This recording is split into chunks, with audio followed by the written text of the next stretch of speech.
aí pessoal, bom dia. Tô aqui com o meu amigo Denilson Palhares, amigo ó, de décadas, uma das pessoas mais inteligentes que eu conheço. E a gente trabalha junto e a gente viaja, né? Nós conversamos bastante e eu achei interessante colocar as nossas conversas para vocês ouvirem, né? A gente conversa sobre vários assuntos. Aí vamos ver, vamos fazer uma estreia aqui, vamos ver se vocês vão gostar desse formato aqui. Não é isso, Denilson? Denilson, conta pro pessoal como é que foi a história quando você foi à missa lá, que eles colocaram você para ler o texto, porque o Denilson tem vergonha de aparecer em vídeo aí, né? Ele tem vergonha de falar em público. Quer dizer, tinha, né, Denilson? Conta como é que foi a história aí, Denilson. Sacanagem política de piada.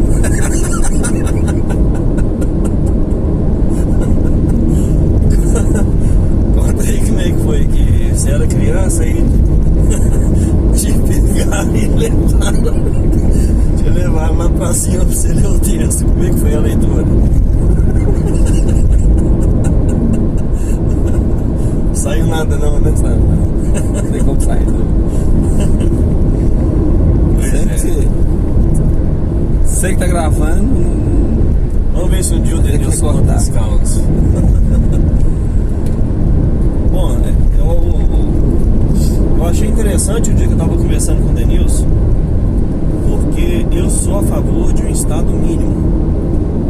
O Denilson, ele é a favor da ausência total do estado.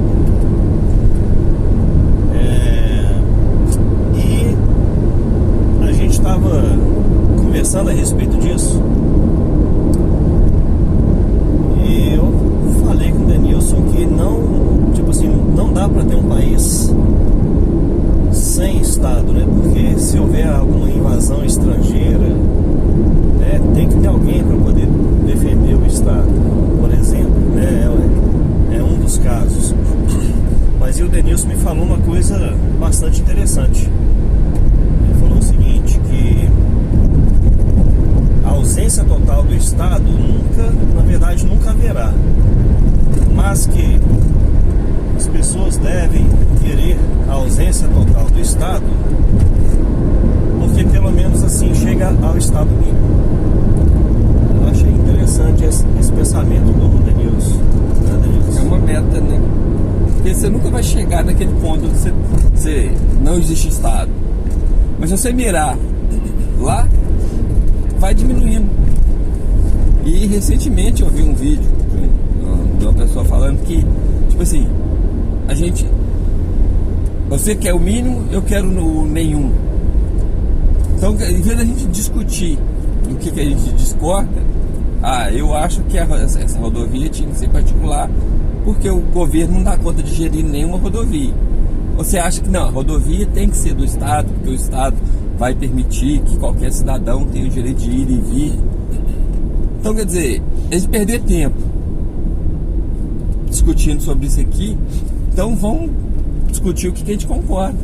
Porque tem, tipo assim, o estado é tão grande, mas tão grande, que tem muita coisa que eu quero que ele não tenha e você também não quer que ele tenha. Então, vamos batalhar em cima disso aí.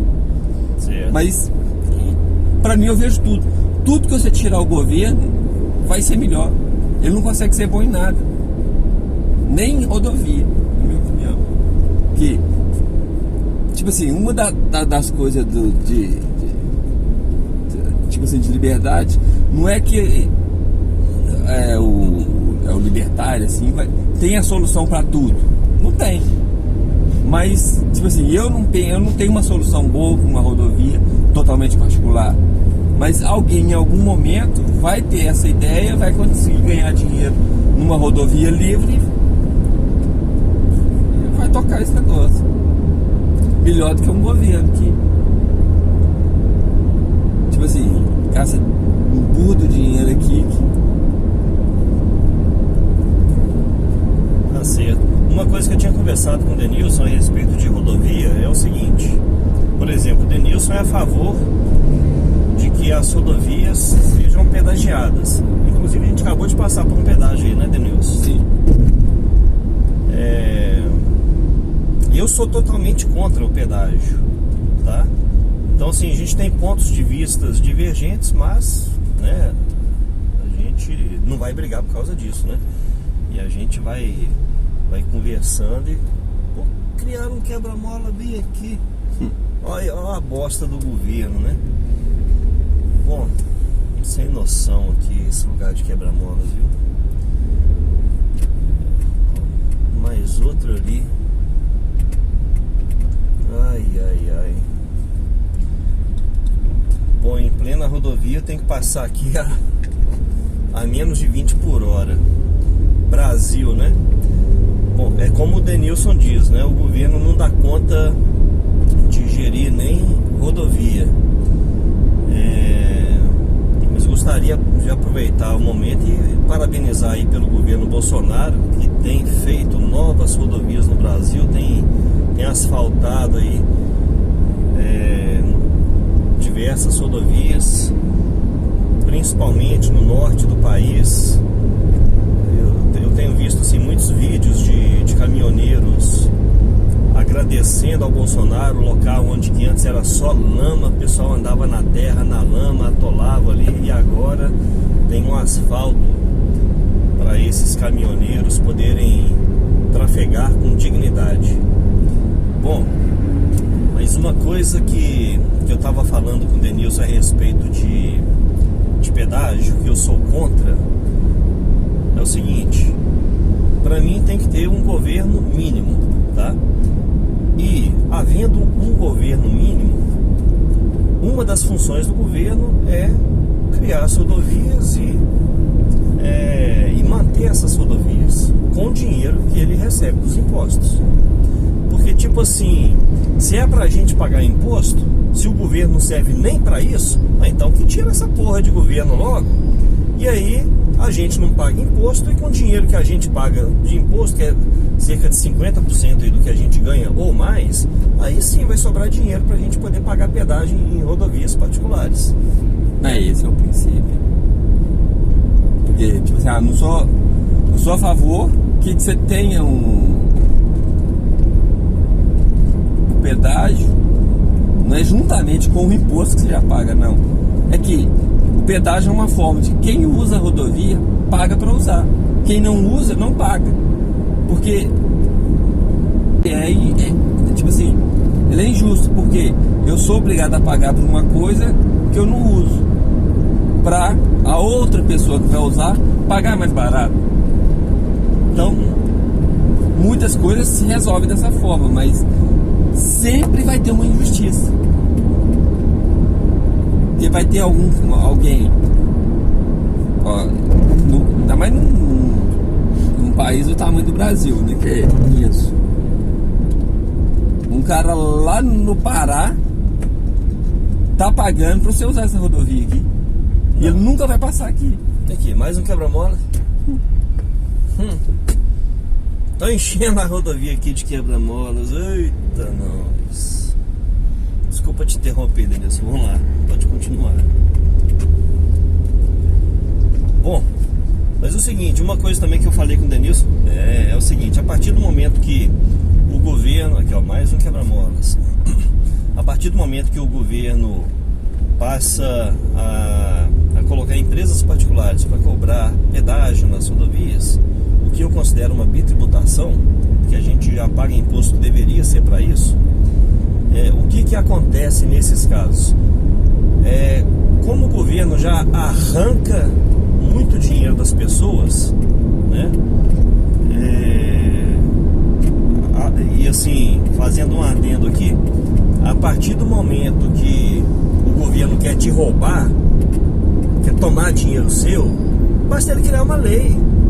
Basta que deputados sem princípios morais, deputados pilantras, criem leis, por exemplo, para poder tomar dinheiro seu, para eles poderem gastar aí com fundo eleitoral, gastar com dinheiro que vai para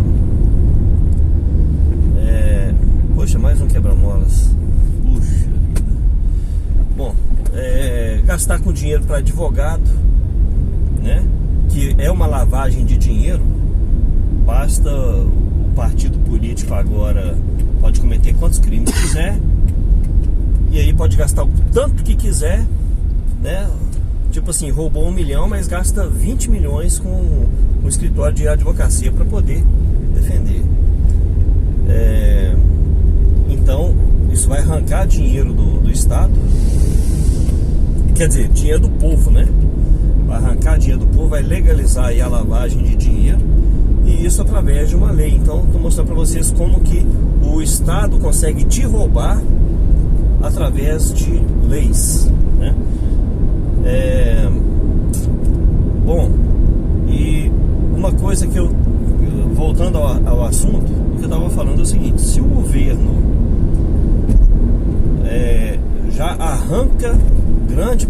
peraí, e essa questão aí dos advogados, né, do governo, né, dos partidos políticos poderem usar o meu e o seu dinheiro, do Denilson, de todo mundo aí, para poder pagar advogado de pilantra, o que aconteceu com esse projeto de lei? Foi sancionado pelo presidente da República, Jair Messias Bolsonaro. Eu pergunto, será que o Bolsonaro não tinha assessor para poder mostrar para ele que ele não devia sancionar essa lei, né? Então, assim, a gente vê que mesmo uma pessoa bem intencionada como o Bolsonaro ainda comete deslizes, e grandes deslizes como este aí. Então, a gente vê que o governo, e isso assim, está inchando cada vez mais o governo, né? Quanto mais a gente deixa as coisas na mão do governo, mais vai atrapalhando. Agora, como o governo arranca grande parte do dinheiro do cidadão, deixa ele quase sem dinheiro, se você pegar uma pessoa simples e que mora perto de uma rodovia, uma pessoa da área rural, por exemplo, que ele tem que ir à cidade, mas ele tem que passar por um pedágio, às vezes ele não vai passar mais por ali, não vai conseguir ir à cidade, porque não consegue pagar o pedágio. Então, assim, isso eu considero uma grande injustiça, sabe? Por isso que eu sou contra o pedágio. Porque o pedágio nas rodovias, ele limita o cidadão no seu direito de ir e vir, que é o que o Denilson tinha citado, que eu tinha falado com ele em outra viagem aí que a gente fez. Como, por exemplo, eu também faço votos para que cada pessoa tenha o seu próprio veículo, seja o seu carro, sua moto, o que for, para a pessoa poder ir onde ela quiser. Porque a partir do momento que você não tem o seu próprio veículo, você acaba sendo condicionado a andar apenas onde o governo quer que você vá. Então você vai pegar um ônibus, esse ônibus vai só em certos locais, né? Você vai de uma cidade para outra através de ônibus ou de trem, do que for. Você não consegue, por exemplo, pegar uma condução do governo para você poder ir numa roça, por exemplo, né?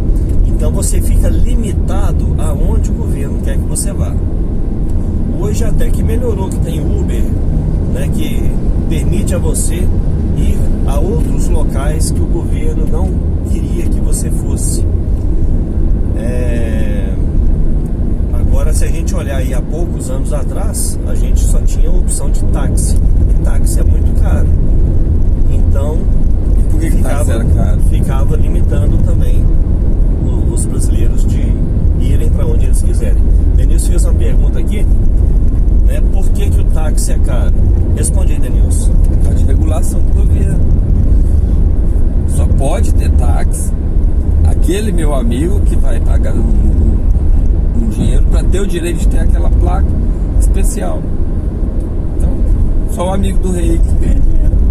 Exatamente. E mostrando mais uma intervenção estatal em cima da economia, e isso trava a economia porque impede que qualquer pessoa possa fazer um trabalho, né, como o trabalho de levar pessoas a algum lugar, né? Isso devia ser livre. E olha só, eles estão querendo acabar com o Uber aqui no Brasil. Vai olhar o que eles estão fazendo lá no Rio de Janeiro. Lá no Rio de Janeiro eles querem limitar o número de motoristas de Uber para 8 mil e poucos motoristas. Eles não querem deixar quem more fora da cidade poder trabalhar na cidade com Uber. E estão querendo limitar também em questão de carros, né? A pessoa vai ter que ter certos carros apenas para poder trabalhar com Uber. Tipo assim, quem anda de Uber ali, foda-se que carro que é. Ele tá pouco se lixando para que carro que é aquilo ali. Pode ser até um Fusquinha, se for levar o cara aonde o cara deseja, com segurança e tal, tá beleza. Para que o Estado fica interferindo nisso? O Estado interfere nisso exatamente para poder coibir as pessoas de terem Uber, né? O Estado está fazendo várias ações para poder destruir o Uber e demais aplicativos aí de locomoção urbana. É isso aí, Denilson? É isso mesmo. Na desculpa de, eu vou proteger o seu direito, então é claro que você vai ter que me pagar um certo tanto aí, algo em torno de 40% de tudo que você faz, você me paga para me cuidar de você. Porque eu sei melhor do que você, o que você precisa.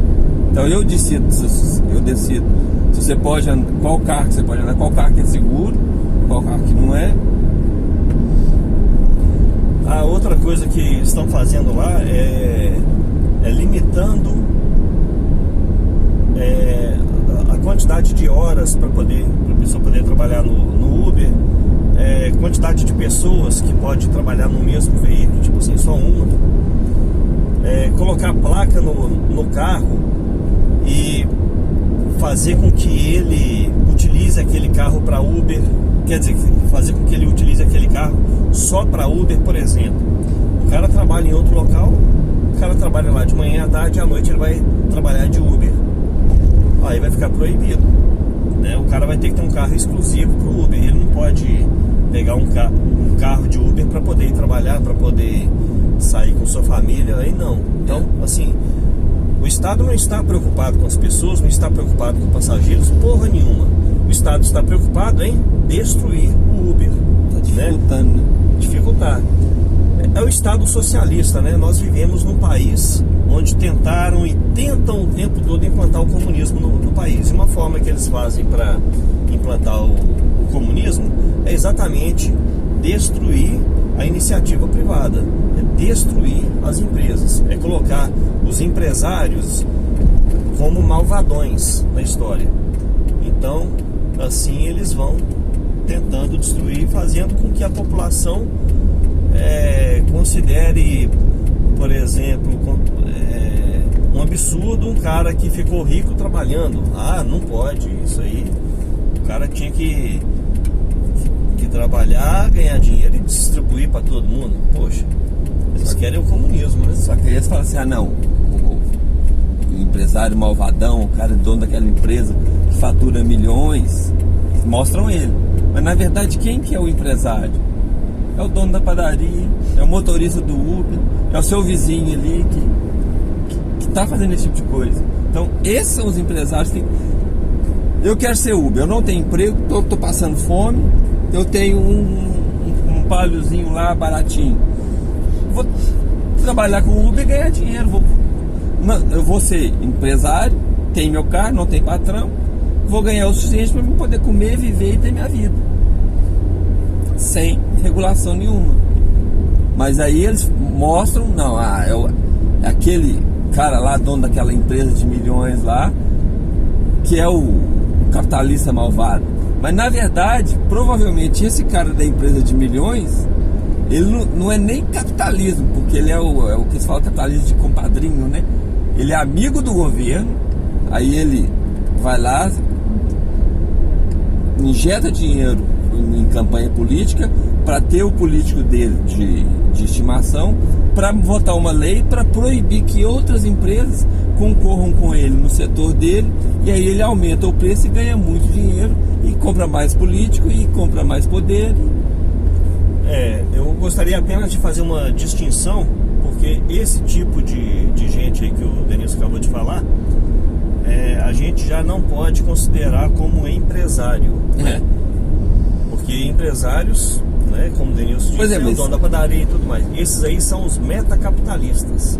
São pessoas que utilizam do Estado para poder crescerem. E é exatamente esse tipo de gente aí que dá dinheiro para o governo, né, e para os políticos criarem leis para que as leis ferrem os seus concorrentes e para destruírem seus concorrentes. Sim, Denilson? Sim. Através de regulações de mercado, através de leis. Na desculpa de que eu estou olhando a sua segurança, estou te protegendo, eu estou querendo distribuir renda. Tipo assim, você pega motivos nobres que um cidadão comum, qualquer um vai como, não, eu não quero ver pobreza, não quero ver fome, eu quero ver distribuição. Só que usa isso como desculpa pra, tipo assim, eu falo que eu vou fazer a distribuição ou permitir a livre circulação ou garantir a sua segurança no seu transporte, mas na verdade eu tô regulando aquele mercado para só ficar nele quem é o meu amigo, quem é o amigo do rei que tá bancando. E isso gera um serviço pior num preço maior. E aí eu vou colocar aqui para vocês outra coisa de regulação estatal. Olha para vocês verem o cúmulo que é o negócio.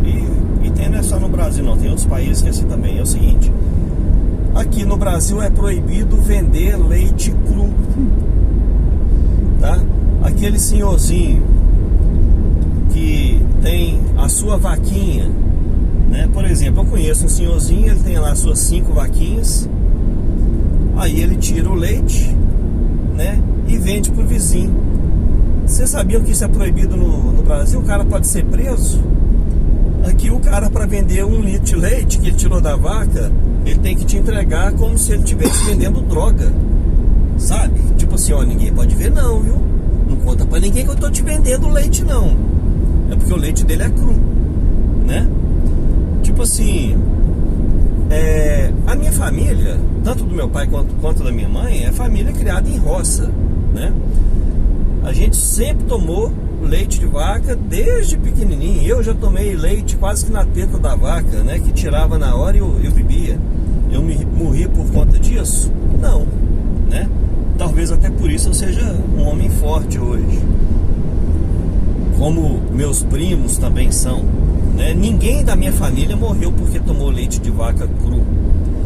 E o que fizeram aqui no Brasil é o seguinte: se o cara quiser vender o leite, ele tem que ter uma centrífuga, tem que esquentar o leite a tantos graus. Ah, e outra coisa, quem compra leite cru, né, que é um leite assim 100 vezes melhor do que o leite que a gente compra aí no supermercado, leite de saquinho e leite de caixinha principalmente, que aquilo ali não é nem leite, na minha opinião, porque o que faz de bom no leite, aquilo ali já foi elevado a uma temperatura tão alta que já destruiu as bactérias boas do leite. Então aquilo ali para mim não é leite, tá? Aqueles UHT, né? Então, por exemplo, todo mundo que compra leite cru, né, e quem tem contato com roça como eu adora leite cru, então a gente sabe que tem que pegar o leite, tem que ferver. Aí quem te vende fala assim, ó, tem que ferver, tá? Beleza, tem que ferver. Aí o Estado fala assim, não pode vender leite cru. Você tem que elevar esse leite a tantos graus. Você tem que ter uma centrífuga gigante aí para separar não sei o que. Você tem que ter um químico responsável dentro lá da sua fazendinha, né? Dentro do seu curralzinho ali que é dentro do lote do cara lá de 360 metros quadrados. Tem que ter um químico, tem que ter um laboratório e tudo mais ali que o governo exige, né? Aí se você não tem isso, você é proibido de vender leite cru.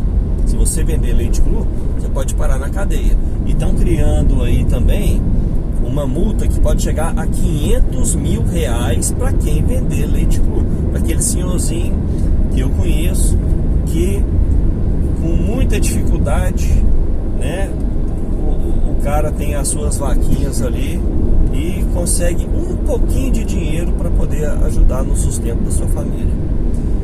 Então isso aí, ó, é intervenção estatal, é a destruição do pequeno, tá? Isso aqui é apenas um exemplo da destruição das pequenas pessoas, dos pequenos empresários do Brasil. E vou falar com vocês o seguinte: vocês se lembram na década de 1990 que o Brasil era o país mais empreendedor do mundo? Vocês se lembram disso? Cadê esses empreendedores que tinha no Brasil em 1990? Eles quebraram, gente. O Brasil teve fechando aí mais de 100 mil empresas por ano. Destruíram a nossa economia. Fernando Henrique, Lula, Dilma, esses socialistas que vieram para cá com o intuito de implantar o comunismo, eles destruíram a indústria nacional, destruíram o empreendedorismo e com suas atitudes e regulações de mercado conseguiram fechar muitas empresas aqui no Brasil. O que você fala a respeito disso aí, Denilson? É por isso que de forma prática adianta você, tipo assim, eu vou criticar hoje o presidente da República ou o deputado federal que está fazendo esse tipo de atitude. Só que eu sou aqui uma pessoa aqui de uma cidade do interior, em Minas. Quando que eu vou ter voz para poder criticar um deputado desse que está lá em Brasília, um presidente desse que está lá em Brasília? Quer dizer, eu nunca vou ter voz nisso, porque o Estado é muito grande e eu, como cidadão, sou muito pequeno. Então, de forma prática, hoje, a gente tinha que lutar para, tudo bem, reduzir o Estado. Dificilmente a gente vai conseguir isso no curto espaço de tempo, né? Mas, se você diminuir o governo federal e tipo assim, esse poder do governo federal for para o município, você já começa a evoluir um pouco.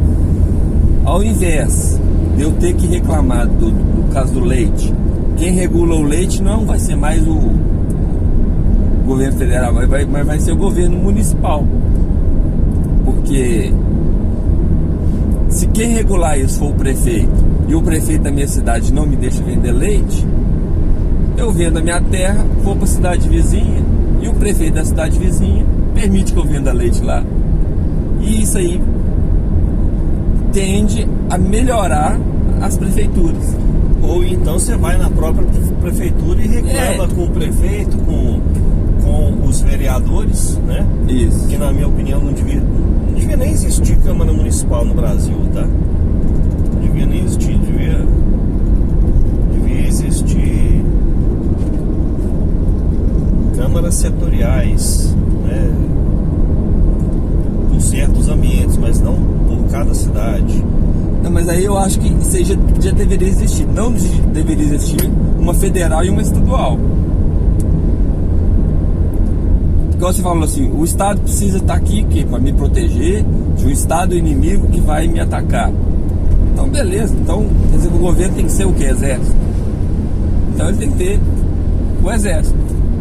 Um exército aqui que, se um francês aí resolver vir cá, pega alguns soldados de todos os municípios do Brasil, junto a eles vão lá, resolve o problema. Mas eu não preciso de ter mais nada no âmbito federal que não seja essas grandes coisas que eu quero ter um exército grande, uma rodovia que ligue norte-sul. Então, vamos concordar que o município consegue regular tudo muito melhor, porque está próximo do cidadão. Porque o cidadão pequeno, apesar de ser, ele continua nessa, mas também é pequeno, Mas aí vamos pôr, brigar com uma prefeitura é muito mais fácil que brigar com um governo federal. Porque o governo federal nem sabe que você existe. Só numa época do ano, né? Na época do imposto de renda, seu nome aparece lá. Imposto de renda eu sou totalmente contra, né? Para mim, imposto de renda não deveria existir. O que você acha, Denilson? Imposto não deveria existir, né?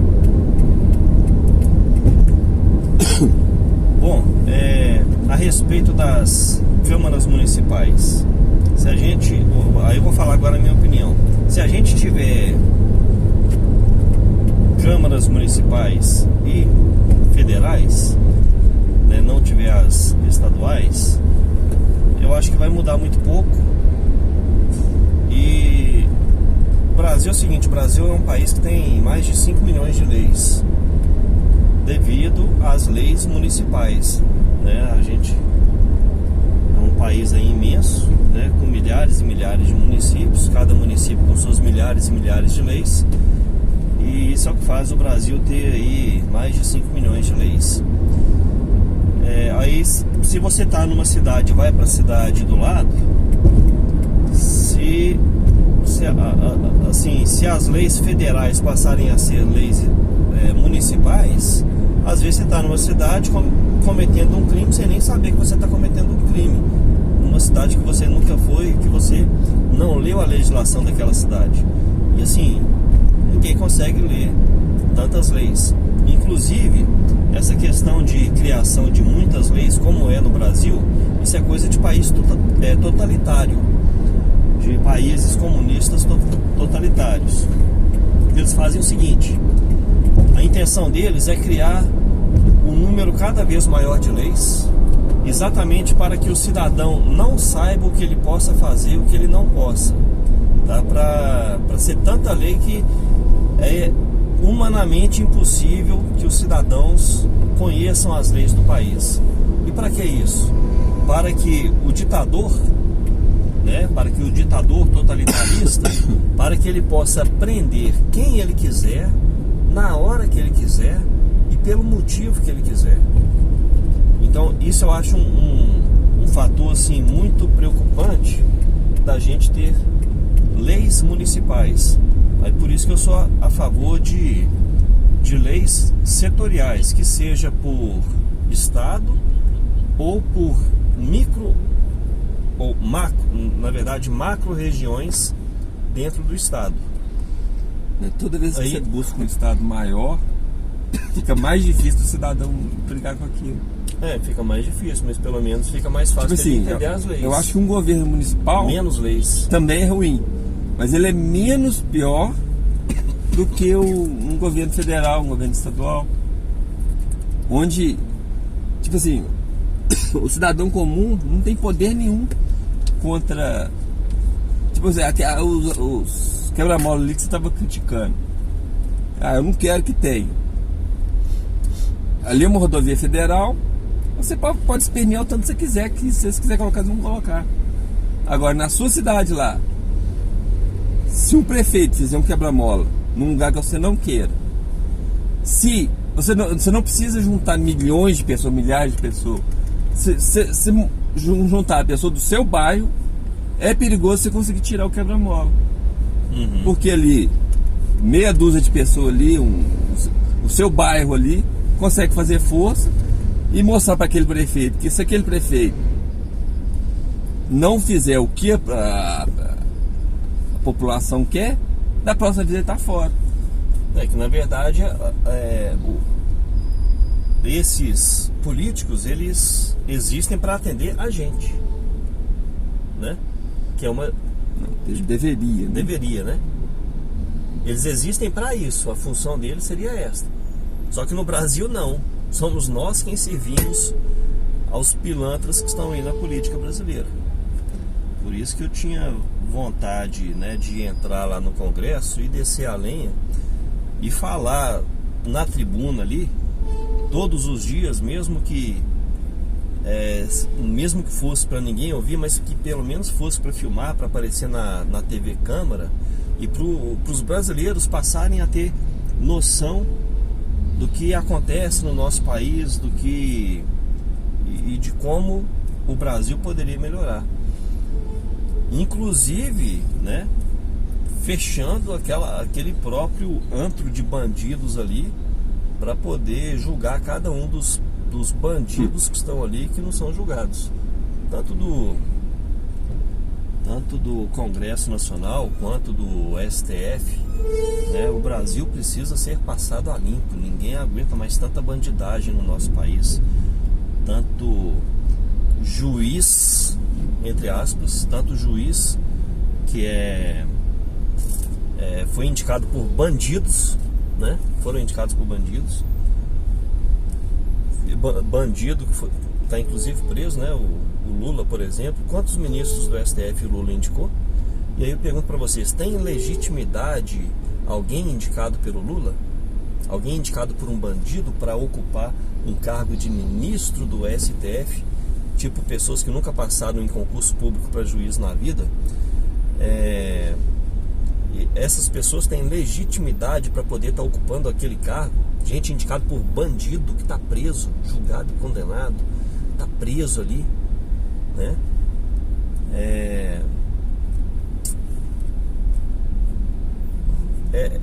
Esses ministros têm legitimidade para soltar outros bandidos que fazem parte da mesma quadrilha? Daí dá para vocês verem o quanto o país está errado e o tanto que o parágrafo único do artigo 1º da nossa Constituição não vale bosta nenhuma aqui no Brasil, né? Pelo menos enquanto o povo não souber da importância desse parágrafo único, que é: todo o poder emana do povo, através de seus representantes eleitos ou diretamente, tá? Diretamente o povo pode fazer o que ele quiser. O povo pode se unir e obrigar essa bandidagem toda a mudar as leis do Brasil. O povo pode se unir e mandar fechar aquela porra daquele Congresso Nacional, aquele antro de bandidos. O povo pode se unir e falar assim: eu não quero mais esses ministros do STF, arranca todos fora e vamos investigar cada um deles para ver o quão bandido cada um deles é.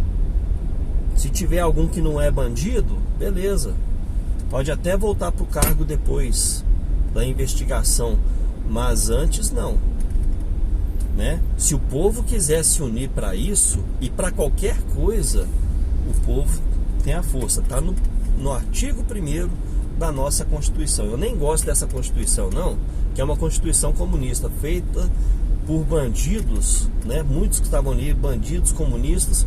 Foi feito em 1988. Lembrando que o Brasil foi governado pelo governo militar de 64 a 1985. Né? Os militares tiraram o Brasil da 46ª posição de país com mais poderio econômico do mundo, né? 46ª posição, e em apenas 21 anos de poder elevaram ao Brasil a 8ª potência mundial. Isso com pessoas dignas ali trabalhando em prol do nosso país, pelo crescimento do nosso país. Hoje o Brasil está em 9ª posição e já está caindo para a 10ª, tá? Nós estamos andando para trás. E os militares saíram em 1985, e aí em 1988 já criaram a Constituição Cidadã, Constituição comunista, né? Socialista, na verdade. E é exatamente essa mesma Constituição que permite essa bandidagem toda acontecer no Brasil hoje em dia, sem esses bandidos serem punidos, tá? É esta Constituição que a gente tem, infelizmente. Agora, coisas que prestam na nossa Constituição é o artigo 1º da Constituição, por exemplo, né? O artigo 5º, né? O artigo 1º é que dá voz para o povo. Todo o poder emana do povo. Do povo. O poder emana do povo, e não de políticos vagabundos que estão no Congresso Nacional e em outros locais roubando os brasileiros. O artigo 5º, né? É bom, apesar de ter o STF está dando interpretações diferentes para ele ali, tirando alguns direitos nossos. Faltam deveres também na Constituição. O brasileiro tem que ter não só direitos, mas tem que ter deveres também. O artigo 142, muito bom, que o presidente, que é o comandante supremo das Forças Armadas, pode utilizar as Forças Armadas para colocar ordem no nosso país, né? É um artigo muito bom, coisa que eles acharam que nunca ia ter um presidente decente aí que pudesse utilizar esse artigo. Eu sou muito a favor que o Bolsonaro utilize esse artigo para colocar ordem no país com o uso da força, porque a bandidagem que está no governo, roubando ali, ó, bilhões, eles não vão sair à toa, eles não vão sair com o povo nas ruas com bandeirinha do Brasil, pedindo para eles saírem, para eles pararem de roubar, tá? Pedindo para ministros de STF parar de soltar bandido. Esses bandidos que estão no Congresso e no STF, eles estão cagando e andando pro povo brasileiro, tá? Eles nunca vão atender as pessoas através de pedidos assim. Se as pessoas forem para até esqueci que eu ia falar, pessoal. Fui olhar um negócio aqui no carro e esqueci. Fala alguma coisa aí, Denilson. Esse congestionamento aí. Aí, ó, o cara tá vendendo ali sua água mineral, sua pipoca, né? Se chegar alguém do governo aqui, né? Alguém pago pelo governo, vem aqui e toma a água mineral do cara, toma os produtos dele, apreende, e é mais uma forma de proibir o livre trabalho da pessoa, né? A gente vê tantos vídeos aí mostrando pessoa vendendo mandioca, por exemplo, que plantou no seu quintal. Aí chega gente lá do estado e toma os produtos da pessoa, joga no chão, faz problema, né? Com a roda do carro, que esquisito. Parece que soltou.